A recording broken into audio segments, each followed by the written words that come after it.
Tack, glue, and village. As you guys know, this is one of the strongest strategies in Bloons TD Battles 2, but how strong is it really? Well, today a big green line is going to come and try to ruin my day, but the question is, can I defend it? Let's hop right into the match. Alright guys, our first match of today's video is on the map of Star with the strategy Tack, Glue, and Village, which is honestly one of my favorite strategies in the entirety of this game.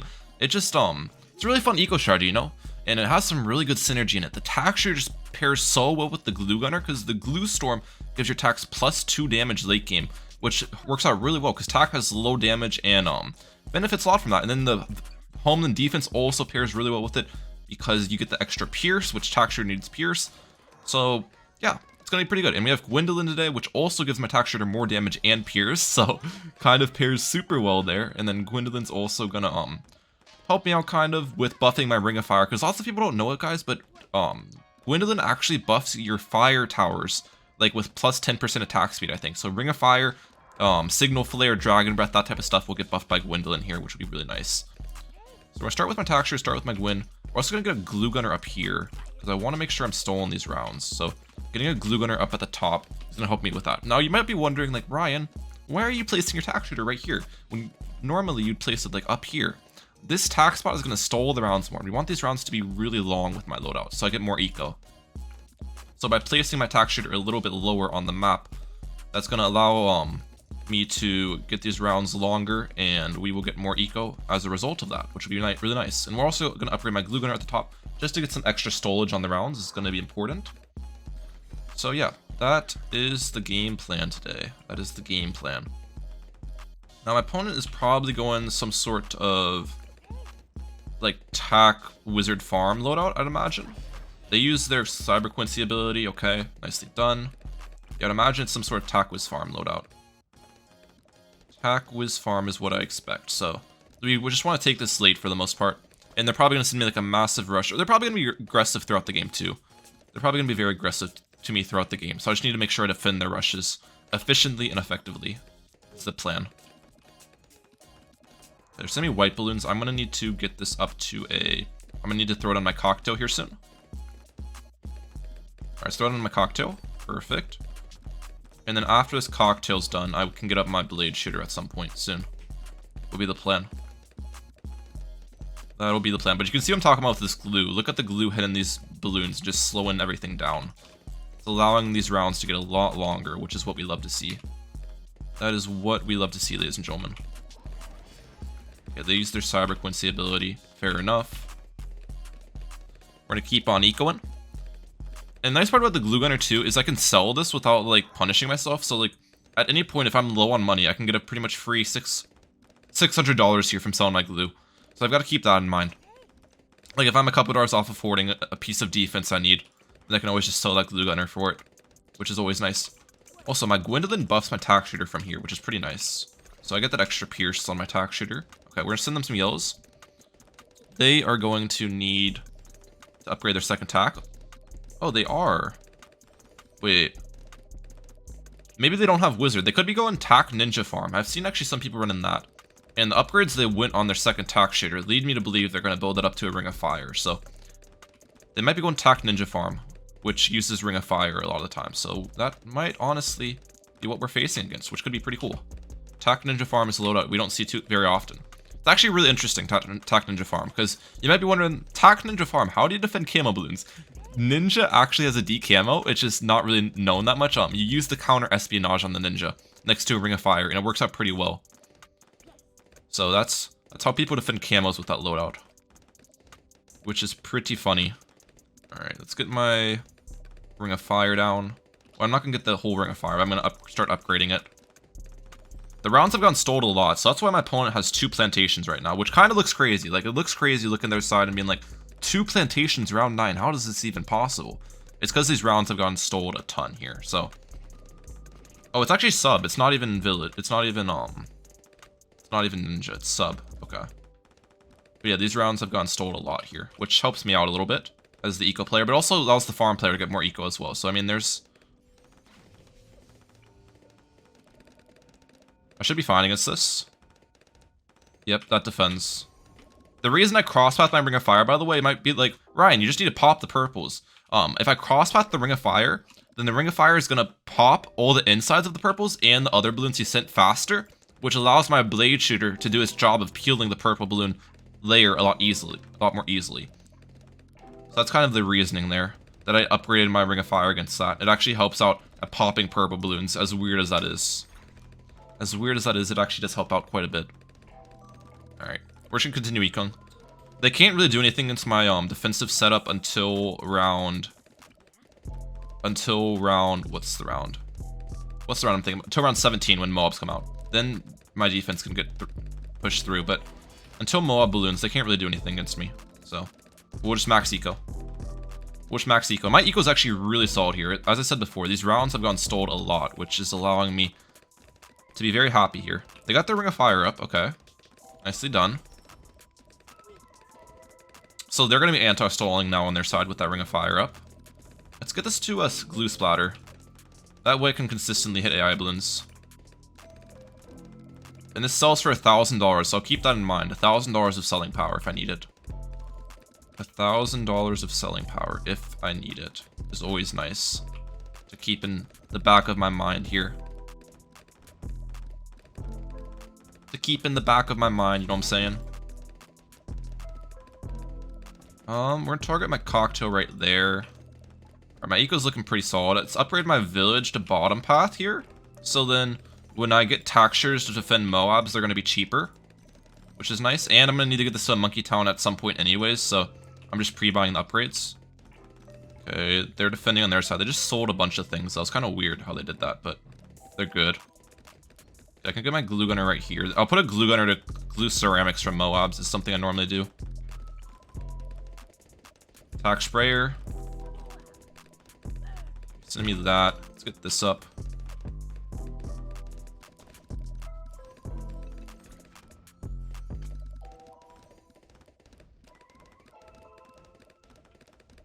Continue on ecoing. We're doing alright.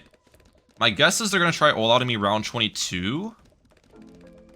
So, If they're going to do that, I probably should slow down my eco a little bit, right? While I'm max pink going. Because what else is their goal? Their loadout is so bad late game that... And they can't really defend DDT as well with their loadout either. So I'm just going to slow down my eco. I got to play it safe. Because if they don't all out me around 22, when are they going to be able to beat me? With, tac sub farm. I don't really know. So, against a round 22 all out, how do I defend, though?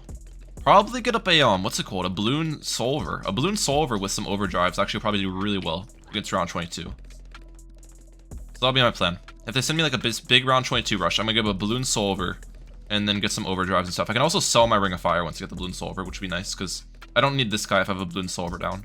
Because that'll solo the balloons. I'm just gonna continue ecoing though, because I still think I can defend while continue ecoing. And if I stop my eco entirely, then I'm setting myself up really poorly for late game, so. Okay, they actually go for that, so I don't think they're rushing me. So let's actually go for my Monkey City then.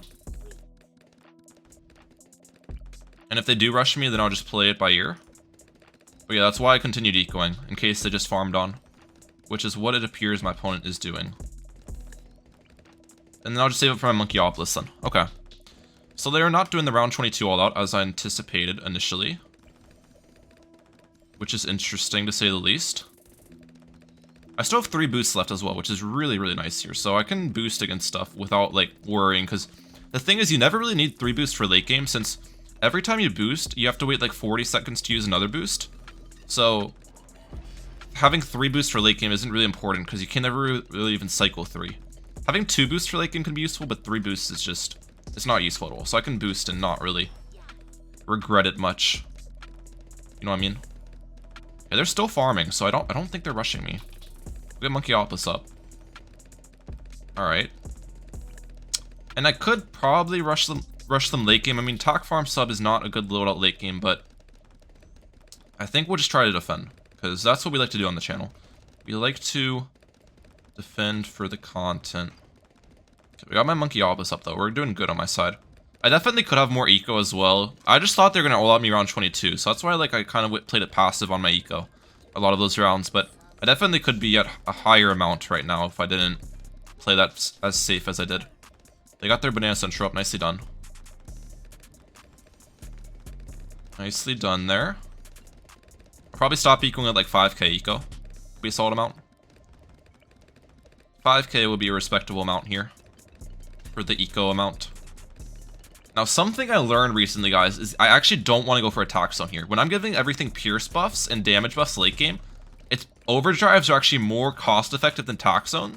So unless I have the full map, like all the good spots filled with overdrives, and then I'm out of stuff to do, then I get up attack zone. But just going for attack zone at the start is not actually going to be a smart decision for me. Which kind of goes against what you'd normally typically think, you know? Typically you'd think, oh, Ryan, you need to get that attack zone. Attack zone's goated. It's actually not as goated as one might believe. Okay, let's start upgrading these guys. I got my primary expertise now, which is great. So I get all these tack shooters for cheap, which is exactly what we're going for here. We want all of these guys as cheap as humanly possible.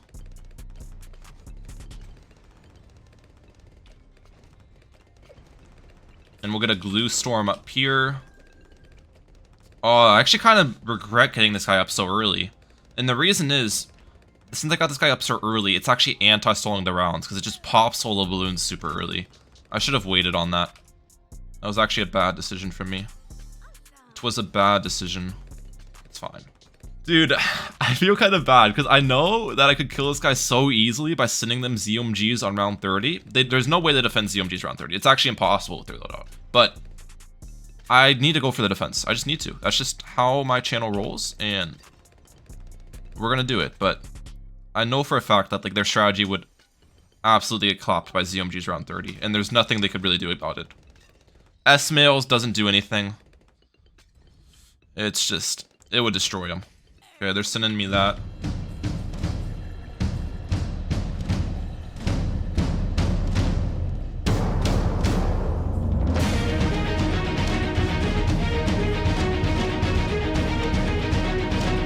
Okay, we're gonna use Homeland here in a little bit.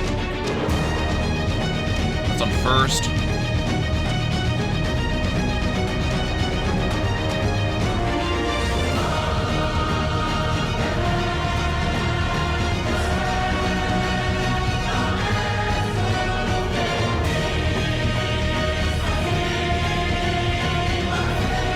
Need to get Homeland.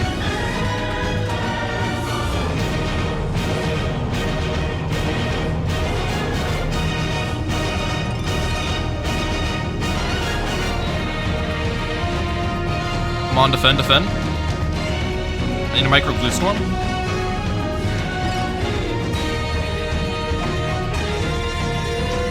Defend, defend, defend. No! Oh, it's so close! If the lag wasn't present, bro, there was so much lag, I couldn't get up my S-mail. We would have defended that.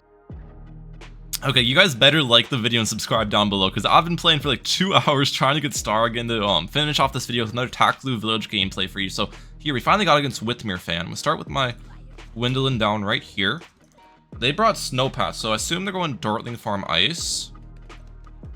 Dartling Farm Ice is what I assume the loadout is going to be for my opponent. We're going to get my texture down right here. Come on, place, thank you. Perfect. Alright, everything seems to be going alright at the start of the match, which is what we want. And I'll put this back on last. Alright, perfect, perfect. Actually, put this on first. Clean up that leak. Nice. We're going to get Glue Gunner up at the top, I think. Let's get Glue Gunner here.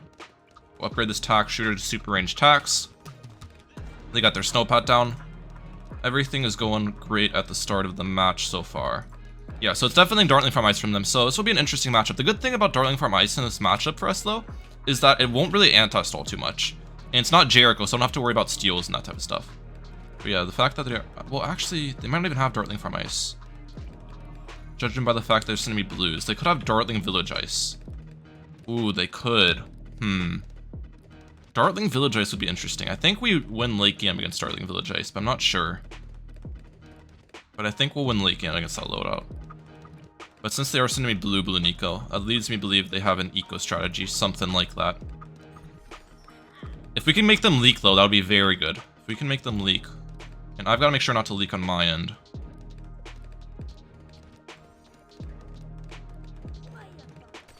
I hate this game. There's no way that just happened, bro. It's because I should have bought the cocktail early. That's really unlucky. That is very, very unlucky. I still think I can win this game, but it's just not going to be near as fun of a route now. I'm still pretty sure I can win this game, though, because Dartling Village Ice isn't a great strategy overall. It is not a great strategy. It just won't be as spectacular of a win, most likely. I thought my attack would handle there. It's definitely worth boosting in that scenario, or selling my glue gunner to get up attack shooter upgrade or something to make sure I don't leak. It definitely would have been worth the boost there, but it's fine. We'll make them leak eventually. I have faith. And if we don't make them leak, well, then we'll kill them late game. I also have faith we can do that. They go for an ice tower, alright. Alright, alright. We'll send them some yellows here. I don't think yellows are going to overrun them, unfortunately.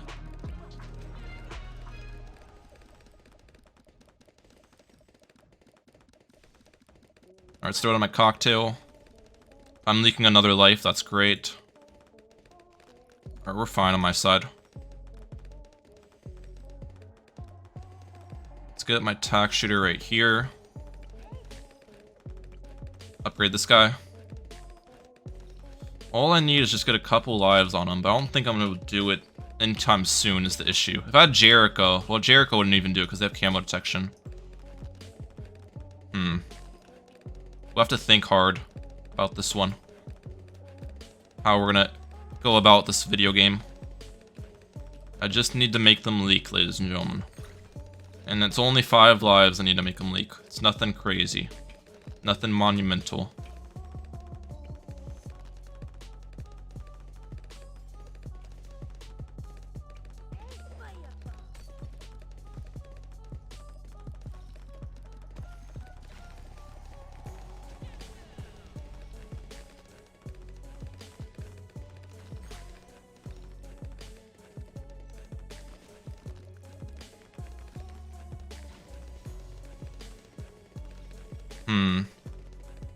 Yeah, I'm not going to do anything to them. We did get them to boost, though, which is good for us, I guess, at the end of the day. Forcing a boost is pretty good. Continue ecoing. I'm floating enough money for my radar scanner. I can get my radar scanner whenever I want here. They have Alk. They don't even... Oh, they don't have a good late game. Okay, I have nothing to worry about, guys. I have nothing to worry about. They can't defend late game with their loadout. Dartling Alk Ice does not defend to around 40. I thought it was Village. Alright. I've got nothing to worry about here, ladies and gentlemen. Literally nothing to worry about. They can't defend round 40. They can try, but it's not going to happen. Literally have nothing to worry about.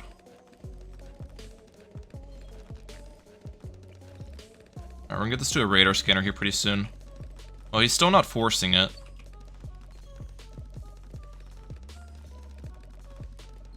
I don't know if they even notice I don't have camo detection.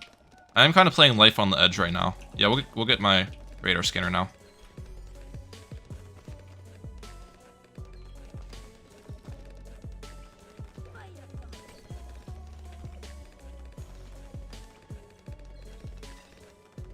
We're good. Easy defense. We'll continue ecoing now. We are feeding the rubber to gold, so that's going to help my opponent a little bit, get a little bit more money there, but I mean, there's nothing I can really do about that, is there? I've got to send them balloons, so we've just got to accept the fact that we'll feed their rubber to gold this game. I don't need this glue at the top, by the way, because they have an eco strategy as well. That's not necessary. That is not a necessary component today. Let's get this up to Monkey Commerce, I guess. Monkey Commerce, great. Alright, we're doing good so far. And then we want to get up a second village and then discount my Monkey Town and sell the village will be our plan. That'll be our plan, ladies and gents. Ladies and gentlemen. Okay, they went for double rubber to gold. So they're going to be making a lot of money from the rubber to golds, but I'll have the increased eco village, which will be pretty nice for me. So we'll both have our own, like, thing to increase our money, I guess. The rubber to golds will probably give them more money at the end of the day, though. Probably give them more money. Alright, everything's going alright. Let's get you up. Perfect. No worries, ladies and gentlemen. If I were them, I'd be getting more rubber to golds, to be honest. 2 rubber to golds is not enough. You can see that only like a small portion of the balloons coming in are actually getting affected. Like, what else is he gonna do with his money on hand, you know? Just build up like 1,000,000 rubber to golds. That's what I would do. I would literally have like 10 of them. Okay, I think he's sending me a ZOMG. That might be what he's doing with his money. Yeah, he's going for a ZOMG send. Okay. It's fortified as well. We're gonna get up a Moab glue on my side.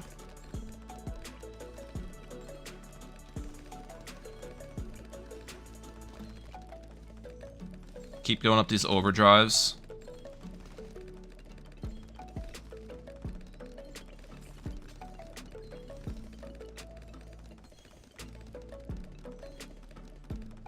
I think we'll go 3 overdrives. And then we'll get a Maelstrom and we'll boost with a Glue Storm. Or Glue Storm. That'll be my plan. And then we'll use Gwynton as well. I think that's a decent idea here.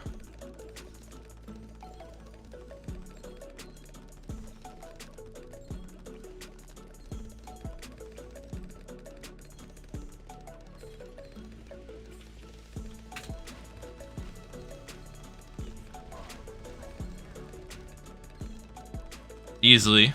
Okay, I used the stuff a little bit late, don't get me wrong. I used some of those parts a little bit late, so it got really close, but if I could have definitely defended that a little bit cleaner there. It got a little closer than I wanted to, but we still defended at the end of the day, you know what I mean? But yeah, I definitely used my Firestorm, my Glue Storm, and stuff a little bit too late there. And it got a little scary. But we're good at the end of the day. We're gonna get this Monkey Opolis up pretty soon here. Will be my plan.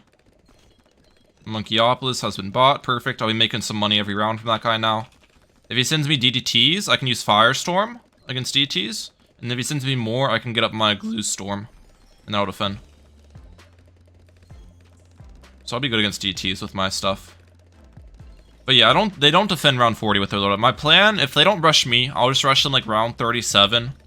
Now is grouped or spaced BADs the better move against their loadout? Probably grouped.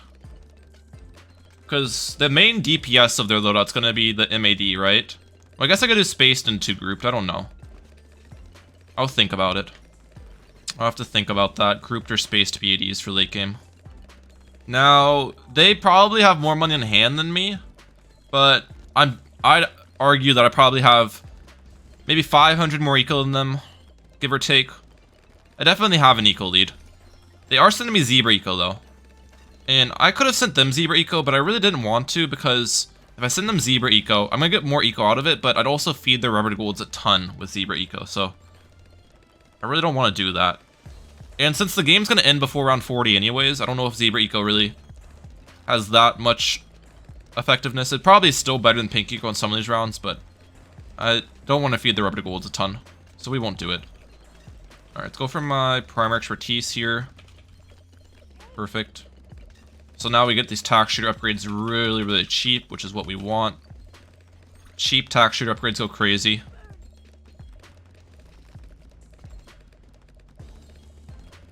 Place these all over the place.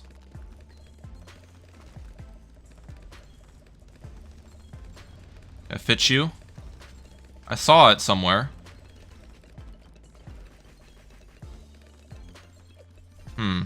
There it is. Okay, perfect. Alright, everything seems to be going well here. They got up their MAD, nicely done. We'll probably stop ecoing sometime soon here. We're almost at 7,000, so since if I want to rush them on round 37, I want to make sure I pink eco to the point where I'm going to have the most money possible on round like 37-ish. Is the idea there. That's the idea. They got up a absolute 0. I don't think that's smart. You don't need an absolute 0. His money would be better spent into other upgrades than absolute 0.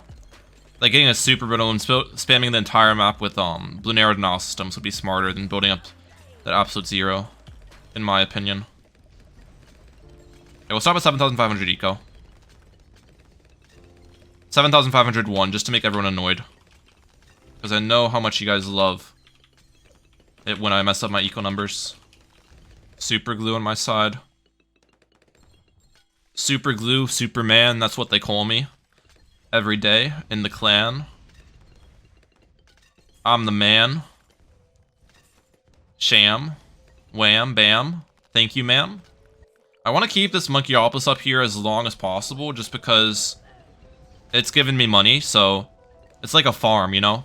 I want to keep my farm up as long as possible. Eventually, I'll definitely want to sell it to get tax down, because those are useful tax shooter spots. But I doubt my opponent's going to rush me anyways. It's kind of unlikely they'll rush me. They might, though. You know, there's always the chance. I'm still trying to think between grouped BAD rush or spaced. And I'm not sure about it. I might send spaced at the start, and then lead into grouped. I don't exactly know. I don't exactly know here. I don't want to spend too much money on defense right now, because if they don't counter me, then I don't want to have like a map full of defense that I'm selling to keep rushing them. So we're just waiting on my side with minimal defense. So then if they don't counter me, I can send a bigger rush, basically, is the idea. They got their permabrew up. They're going to get... It'd be smarter for them to upgrade their dartlings with the permabrew to Bloon arrow denial systems over plasma accelerators, but we'll see what they end up doing on that side. Which upgrade they end up going for will be interesting. I definitely think BADs are better than ZOMGs here. When they have permabrew. Permabrew is gonna buff the pierce of everything. I could try ZOMGs though. No, but they'll get Ray of Doom up. They can literally afford Ray of Doom. ZOMGs are not the move. When they can get a Ray of Doom up, ZOMGs will not be the move. Okay, you have $300,000 on hand, so that's 10 BADs. That's not even that big of a rush, to be honest. 10 BADs. With eco, you just can't send... That's the one thing. Like, if I had a farm strategy, they're doomed. But since I have an eco strategy, I can't send that big of a rush. If I had a farm strategy, I'd be able to send, like, over $1 million rush at this point, easily. Okay, after I get this next income boost, I'm gonna start sending them.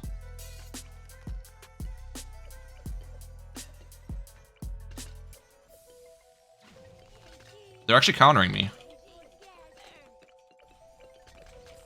Wait, is this an all-out? No, it's not an all-out.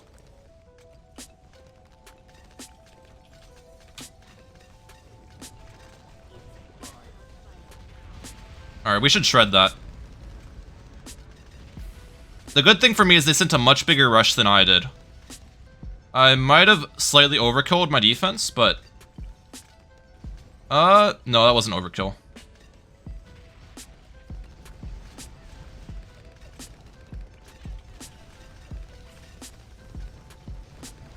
Okay, we're good. Are they good? Wait, 1 second. They almost died against 1 BAD? I told you their loadout wasn't that good late game, bro. Let's just keep sending. There's no way they're defending.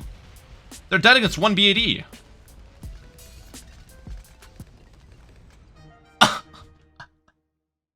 Bro. I was expecting to send a ton. They died against literally 1. What the heck? And we shredded their rush. And I had like $100,000 left to build up extra defense too. I could have like over defended their rush. You know, I could have spammed the entire map with overdrives there.